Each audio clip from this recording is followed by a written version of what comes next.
যৌতুক প্রথা আমাদের সমাজে রয়েছে।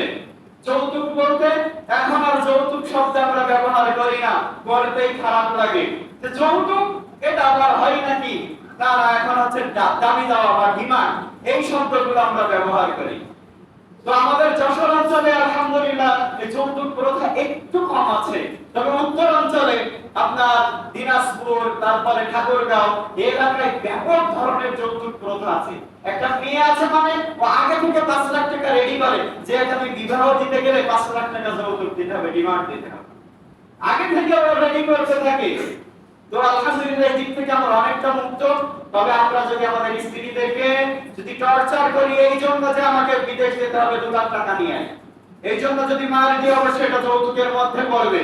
একটা মোটরসাইকেল দাবি করছেন শ্বশুরের কাছ থেকে, ঘরটা সাজিয়ে দিতে একটা ফিনিশ দাবি করছেন, এসবই হচ্ছে যৌতুক। অনেক কাপুরুষ রয়েছে এই যৌতুকের টাকার জন্য রাতের অন্ধকারে স্ত্রীদেরকে মারধর করে।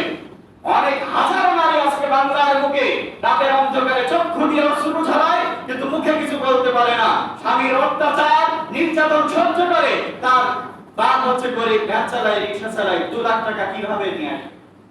এভাবেই নির্যাতিত হয়ে স্বামীর ঘর এবং সংসার করতে থাকে। আর যারা আমরা যৌতুকের টাকায় রিকশা, আমরা মোটরসাইকেল চড়ছি, বাড়ি খাট পালঙ্কে চড়ছি, এই স্ত্রীদের কাছে আপনার কোনো পাওয়ার নেই, ক্ষমতা নেই। ও বলবে তো এই খাট আমার, এই গাড়ি আমার, এবং চন্দনা সভ্য তো আমার বাড়ি। হ্যাঁ, এই যৌতুকের টাকা নিলে আপনার ক্ষমতাও আপনার স্ত্রীর কাছে থাকবে।